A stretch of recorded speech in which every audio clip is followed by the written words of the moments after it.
Hi అండి. ఈ బిర్యానీ అయితే నేను చేయలేదు. మా వారు చేశారు.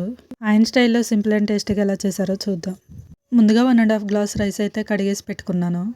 ఆ తర్వాత మీడియం సైజ్ ఆనియన్స్ 3, ఉల్లికాడలు, కొత్తిమీర, పుదీనా, 3 టమాటాలు, 1 నిమ్మకాయ, 5, 6 పచ్చిమిర్చి, బిర్యానీ మసాలాలు, 1 కప్ పెరుగు, ఇవన్నీ కూడా కట్ చేసుకొని పెట్టుకున్నాక 1/2 కేజీ చికెన్ కూడా తీసుకున్నాక స్టవ్ వెలిగించుకొని ఒక కుక్కర్ పెట్టుకొని 2 టేబుల్ స్పూన్లు నెయ్యి, 2 టేబుల్ స్పూన్ ఆయిల్ వేసుకొని ఆయిల్ హీట్ అయ్యాక జీడిపప్పు వేసుకొని గోల్డెన్ బ్రౌన్ కలర్ వచ్చేంత వరకు వేయించుకొని పక్కన పెట్టుకున్నాక పచ్చిమిర్చి కొంచెం వేగాక ఆనియన్స్ కూడా వేసుకొని ఆనియన్స్ గోల్డ్ కలర్ వచ్చేంత వరకు వేయించుకున్నాక 1 ½ టీ స్పూన్ అల్లం వెల్లుల్లి పేస్ట్ వేసుకొని పచ్చివాసన పోయేంత వరకు వేయించుకున్నాక టమాటాలు కూడా వేసుకొని మొత్తం కలుపుకున్నాక మూత పెట్టుకొని 5 మినిట్స్ మగ్గించుకున్నాక ఈలోపు అయితే రైస్ కూడా పెట్టేసుకొని బిర్యానీ మసాలాలు వేసుకున్నాక రైస్ని 70% అయితే ఉడికించుకోవాలి.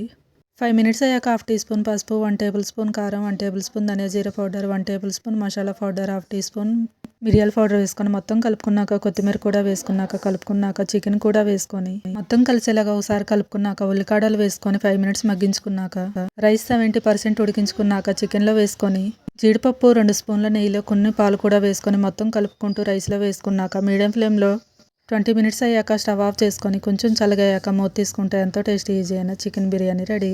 టేస్ట్ అయితే చాలా బాగుంది. మీరు కూడా ట్రై చేసి ఎలా వచ్చిందో కామెంట్ చేయండి. బాయ్.